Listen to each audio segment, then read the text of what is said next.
Кучињата скитници минатата година представуваа еден од главните проблеми со кои се соочуваше градот, а сепак за нив не се најде соодветно решение.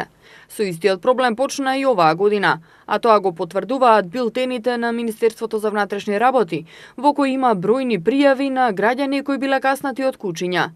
Токму тоа се уште ги тера граѓаните, граѓанските активисти, но и некои од пратениците да размислуваат во насока како трајно да се реши проблемот со кучињата скитници.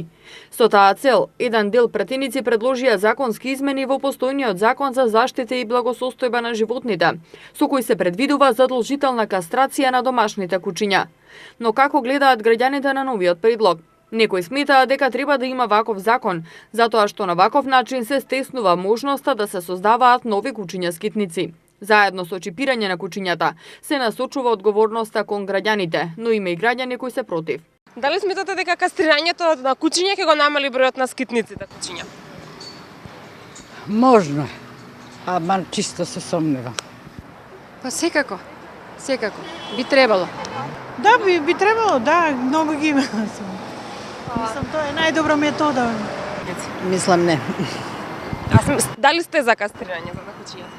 Јас сум да ги соберат кучињата, не за кастрирање. Други пак сметаат дека законот е премногу рестриктивен и ограничува слободата на собствениците. Со овој став јасно се огласи и кинолошките друштва, сметајќи дека со новиот закон може да се уништат сите автохтони раси на кучиња.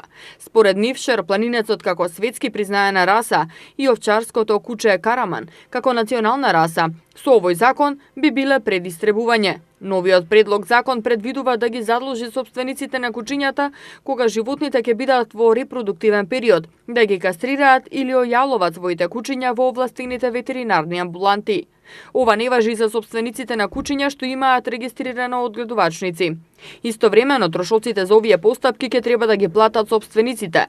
Предлог законот исто така предвидува зголемување на казните, некој дури и до 700 евра, како на пример ако не се пријавува кучето еднаш годишно во ветеринарна амбуланта, ако не се пријави леглото или ако не се води кучето со поводник.